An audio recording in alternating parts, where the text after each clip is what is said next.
What's going on, guys? Welcome back to the Contractor Secrets Podcast.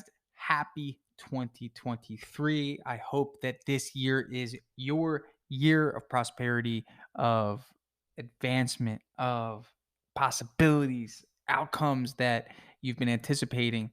And, I just want to remind you that this is your opportunity. Your business is your vehicle to the life that you want, the life that you deserve.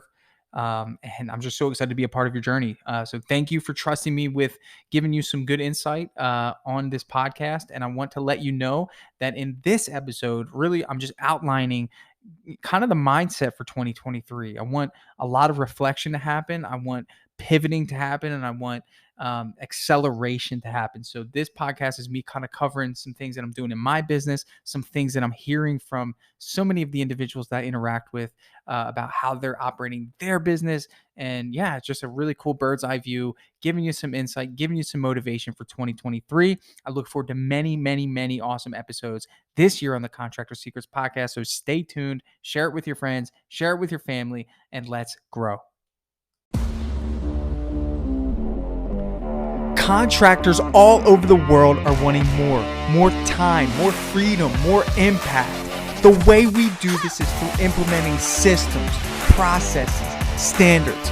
Welcome to the Contractor Secrets Podcast. Here we hit business strategy, coaching, mindset, motivation, the tools you need for success. So strap in, listen up, and get ready to grow on the Contractor Secrets Podcast.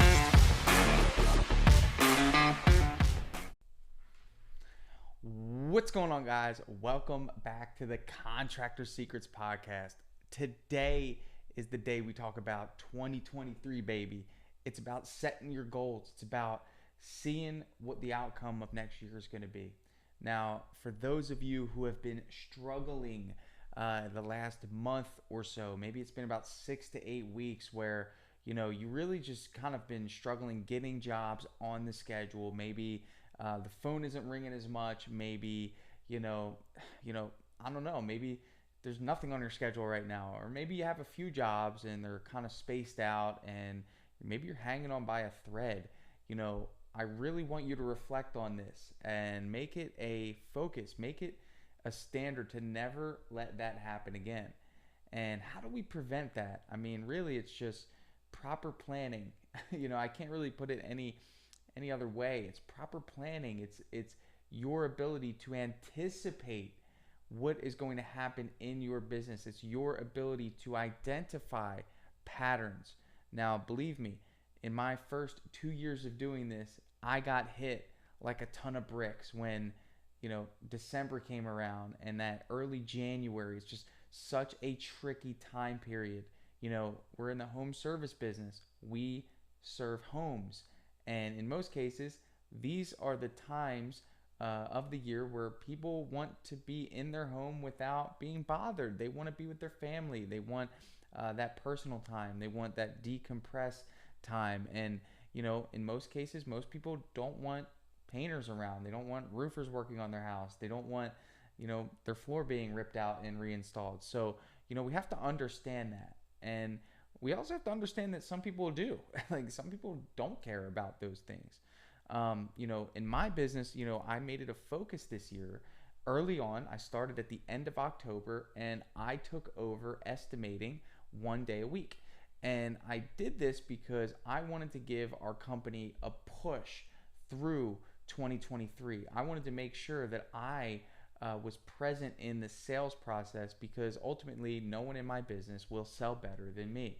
And I understood this, and this wasn't a knock to Chris or our process. This was just, hey, I understand that this year for me is different than any other year that I've ever been in business.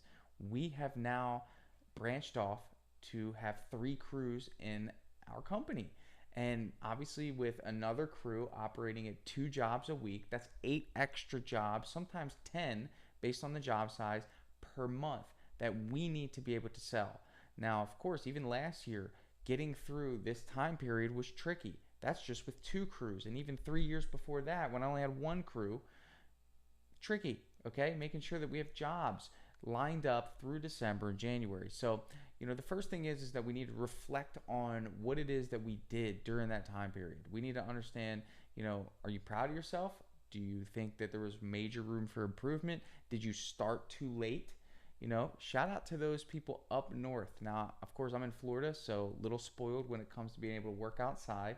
But shout out to you. If you've made it through this season without hiccup and you are able to keep your team busy, you're an excellent leader. You have great skill sets, and that is just one incredible attribute to be able to plan, sustain, and deliver results during this time period. So the big thing here is reflection, understanding, hey, ultimately there is always room for improvement, but if you know that it's coming, you want to make sure that you are planning accordingly. Now, to piggyback on that, right, it's not just about planning and hoping, it's about doing, it's about investing, it's about utilizing your resources that you've generated. I'm trying to make it a point, and I don't want to use the word money anymore on this podcast, right? I don't want to talk about money. It's not money, it's resources, okay? And when we look at, we change that verbiage from money to resources, it's a lot easier for us to justify the motivation behind letting it go, right? Obviously, we have to purchase paint, and if we were to categorize paint as something, we would probably categorize it as a resource, and that resource allows us to, purchase that paint, and then we supply that paint to the customer and apply it to their house. In the same way, money is a resource, and that resource, money, allows us to purchase that other resource. And I think you need to understand this from the perspective of, allocating assets properly. And for me, these last 2 months, I spent more on marketing than I did all year, right up until that 2 months. Why? Because I wanted the most opportunities. I understood that all year I was able to ride the wave of organic traffic. That's right.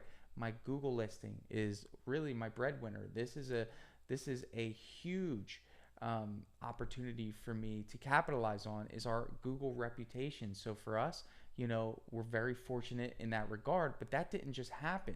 That was a result of planning. That was a result of 5 years ago understanding the value of online reviews, understanding the buyer's journey, understanding that most people that seek out painting companies are going to first look to Google to provide them that result. So with that said, I made it a major focus to outdo all of my competitors when it came to reviews. And go see for yourself, we have more reviews than anyone in our area. So with that said, there's a lot of different things that we need to plan for this year in business. There's a lot of different ways that we need to utilize our resources to ensure that we can sustain our team through any circumstance.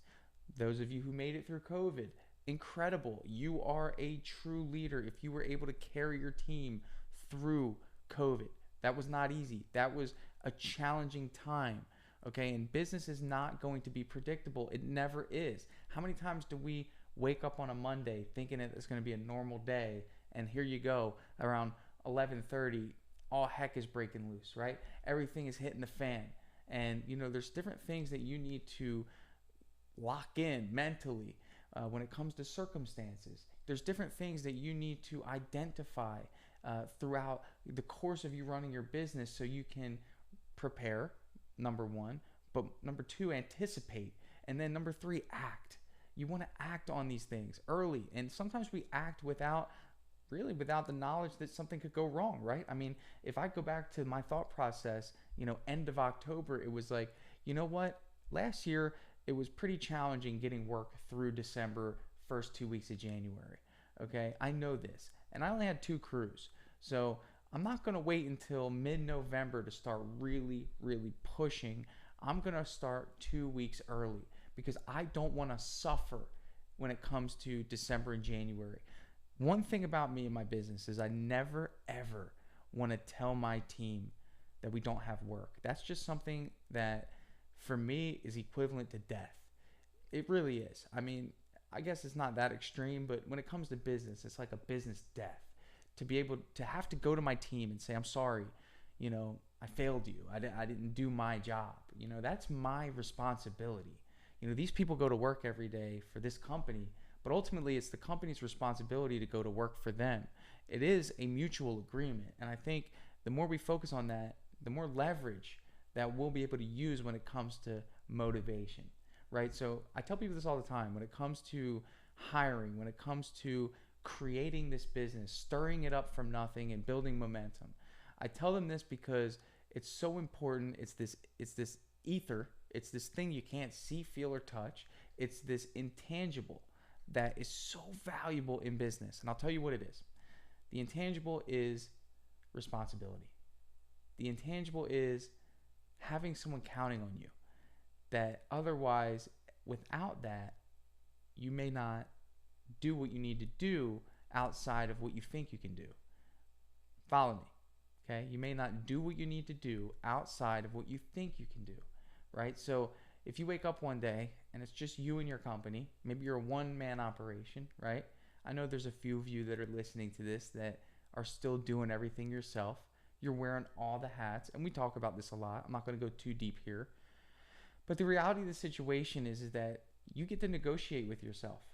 If you're not in the mood to make follow-up calls on some of the leads that you've gotten, or if you're not in the mood to hit the ground running the next day, and if you have to knock doors to make sure that you have work for the next week, if you have to call old customers that you haven't serviced in a while to see if there's any work that you can do, or maybe call people that have open bids out that you currently, want to negotiate on. I mean, all of this stuff requires a certain level of motivation.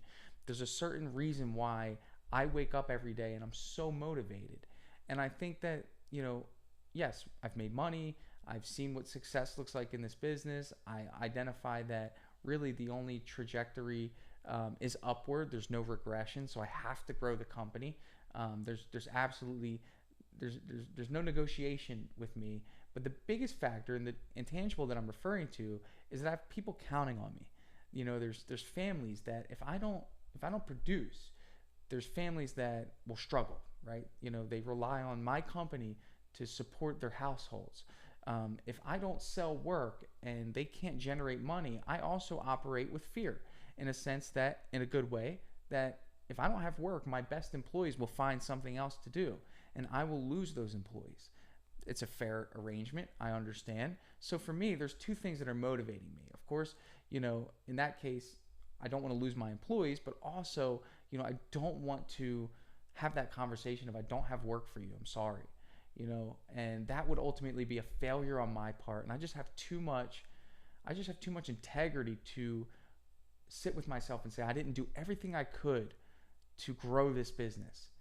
And I think, whenever I do business breakthroughs, whenever I coach, contractors, I'm looking for that thing. You might even hear me say, why are you doing this?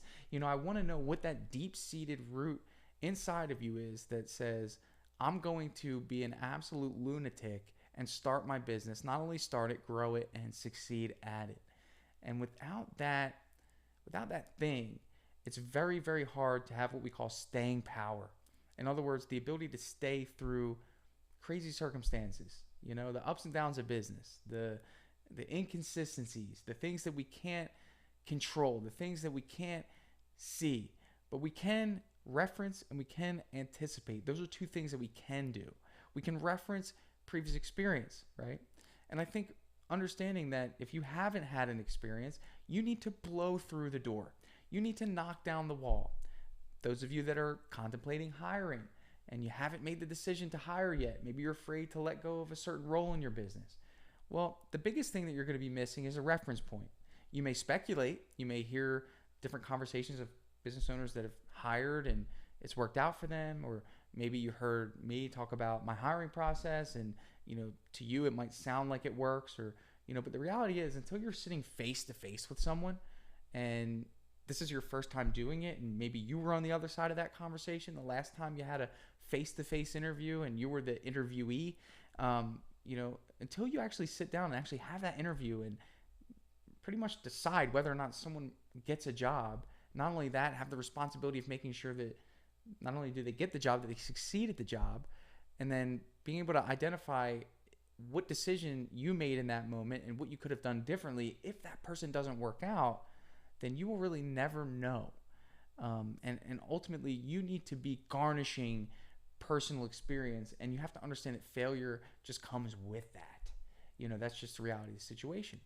So when it comes to the new year, one of my things that I like to focus on is, number one, what do I want to reference on last year? Okay, what was a mess, right? Um, what is something that can be improved, just little by little? And then what do I anticipate happening? And how can I prevent that from happening, or how can I at least have some control of the outcome? And I think that, yes, you can look at the whole year and do this. You could look at the last month and do this. You can look at the last year and do this. And you can look at the last week and do this. We just made a change in my business. And this was just a minor shift in kind of our operation. And I reflected on, the last year, and I said, one of the areas of my business that was really not good was ordering paint throughout the day, right? So typically in my business, what we'll do is we'll order, the large order for the beginning of the job, and it's always a conservative order, just because we don't want to over order, but it's a conservative order. And what we like to do is kind of just let the first day or two play out and see what we need, so we can accurately order the rest of the material and product. I think a majority of us do that. And we didn't really have a good system in place, because what will happen is that the crew leaders will actually call in the paint on the job. In other words, what they'll do is they'll stop what they're doing, they'll get on the phone, they'll wait on hold, they'll, converse with the representative at Sherwin-Williams or wherever ordering paint. And, that's taking up about 10 to 15 minutes of their time, just sitting there rattling off orders. And then, of course, going to pick up the order is time consuming. And ultimately, what also happened is that at the end of the day, they weren't relaying the order in time. So then they would get to work tomorrow. They would have to, start the day, get the team set up, and then about 9 to 10 o'clock, they would then call in the order and then send someone early to go pick it up, rather than there being a system in place where they could order it the day before. So, one of the changes that we made this year is, and I'm very proud of it, because even though it's simple, it's been effective, is in our group chat, the crew managers have to order their paint through either me or Chris. And what that is of course, they just type up what they need, including materials, and they have to have it in by 4 o'clock. And what's cool about that is not only are we able to get in there and order that paint, but we're able to do it before it gets to a point where it becomes inefficient. It gets to a point where it becomes to the point where we're wasting time. And I think what we noticed is that it's holding them accountable, right? And it's for their best interest. They want to focus on the painting. They don't want to focus on, spending time on the phone with, a Sherwin-Williams representative ordering paint, and then, losing that production time that is so valuable. So even something as simple as that, just giving you an example of reflecting on an area of your business didn't work out well, identifying and anticipating the outcome, right? And then making a change to hopefully have some sort of effect on what that outcome is. And I think that should be your goal for 2023, is to identify what you can make a big change on. Identify maybe a process or something in your business that you weren't happy with. And really, I honestly want you to focus on never letting what happened this year happen again when it comes to not having enough work, because this might not be you, but I will say that I've heard more often than any other year that people have been struggling. And I think not only is it just not anticipating, but not taking it seriously and not putting all your focus on this, because it is a grind to get your team through. And I also think that this happened more often than not because usually the people that I converse with, they're growing their companies too. So maybe last year they only had one crew to get through the winter. But hey, this year now they have two. Or in my case, maybe they have three. And they didn't really factor in the effort that needed to be multiplied in order to make that happen. So that's what I got for you today. Just kind of sharing some ideas on how you can improve your 2023 strategy. Of course, I'm going to be bringing it on this podcast. If you ever want to jump in on a business breakthrough, please let me know. Just here to share some advice, give you some business tips and tools to help you turn the corner, double your business, triple your business, and ultimately create the legacy and lifestyle that you deserve. So thanks for watching. We'll catch you on the next one. Hey, thanks so much for checking out the Contractor Secrets podcast.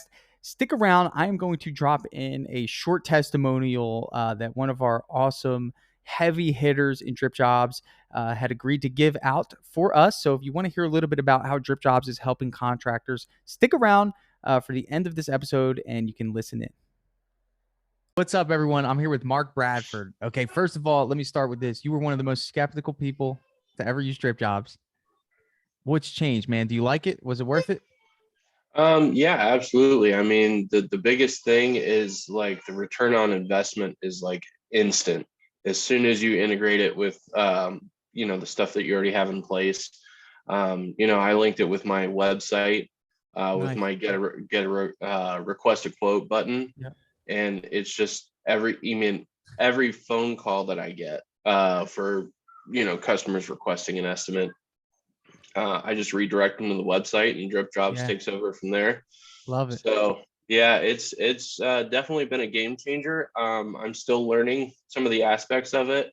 And I think it's great that there's new and updated features coming in all the time. So I'm definitely Yeah. excited for the Google Calendar when that comes. Oh yeah. So yeah, it's definitely it's made a Good, huge man. difference. Good. Absolutely. So yeah, that was one of the things is because you and I had spoke before and you weren't sure if, because sometimes it might feel like Dripjobs is too big, right? Because I know that you kind of do your own thing. Are you still, solo? Well, I do have a couple full-time guys and a part-time guy. Okay. So, Oh, cool. All right. we're definitely growing. Um, so we want to use, whatever's appropriate as we grow. And I think Yeah. that, Grow into Drip it. Jobs, Right. yeah, absolutely. So there's still some features of Drip Jobs that I don't utilize yet, but that's just because I need to take the time to really fine tune them and tweak them. Absolutely. So I still use every part of it. It's just there's some parts of my old estimating process that work in tandem. Yep. So eventually we'll be merging that. Great. Like I said, it's just it's a fine So, tuning so process. you got so a couple things. You mentioned the booking link, and I just want to make sure you know this. I know you're directing people to go to your website, but we added a button on the bottom menu. It says new request. Have you seen that on the Dripjobs app? That I don't know that I've seen that. No. You got to check it out. So if Okay. someone calls you, you hit that button and you just punch in their phone number and it sends them the link. So you don't Oh, have to cool. say, hey, go to the website. You just hit that button, put in their phone number, and then just like that, they get the link to fill out the form. Oh, even better. Yeah. So save a step there. So you've been using it now for I think 2 months. We reached out to you because you're killing it. Just curious in terms of you've been sending proposals. Have people been responding to the automated messages? Yeah, I mean, for the most part, getting onto the drip jobs, drips, and getting to scheduling has been very quick. Honestly, most of the responses that I've been getting through the automated responses have been like just After you because send the proposal, mostly, after I send the right? proposal, and so I've gotten maybe one or two where they were kind of on the fence, and the automated email helped sway them over to the side.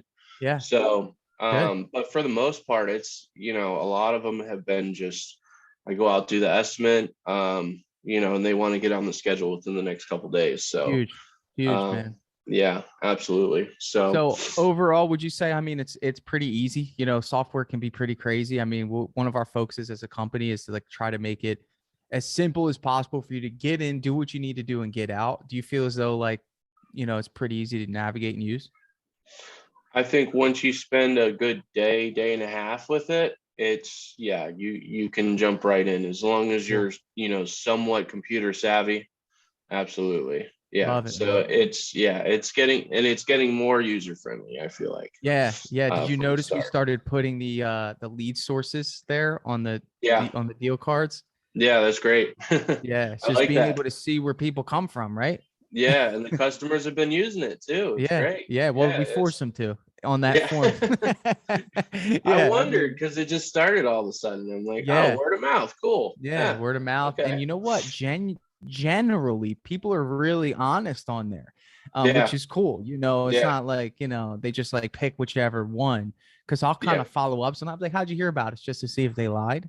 It's Yeah. like, all right, that matches with what you put. Yeah. It's like, I Yeah. got data that I need to look at, lady. So make sure you're Yeah. correct here. Right. No, that's awesome, Exactly. man. So just last thing, man, I always like to end with this on one of these is you were on the fence more than, like I said, anyone. I think you tried it and then you didn't use it. And then I think Mike gave you a kick in the butt. And I was like, dude, give it Yeah. a try. We sat down. If you if you could talk to somebody that's on the fence, maybe just doesn't have a good system or has their own system and they're thinking about Dripjobs, what's one thing you would say to them, to sway them?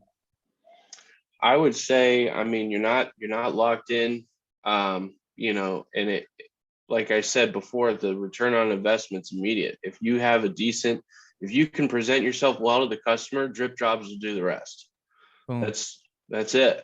Love it, Keep it man. simple. Keep it simple. Mark, Yeah, you're the man. Continued success for you, my friend. I see that you're growing, and I think it's only up from here. I appreciate your time, man. This was 100% absolutely. voluntary on your part, bro, and it means a lot. You Yep. took time out of your day to do it. So thanks, man. Thanks a lot, Tanner.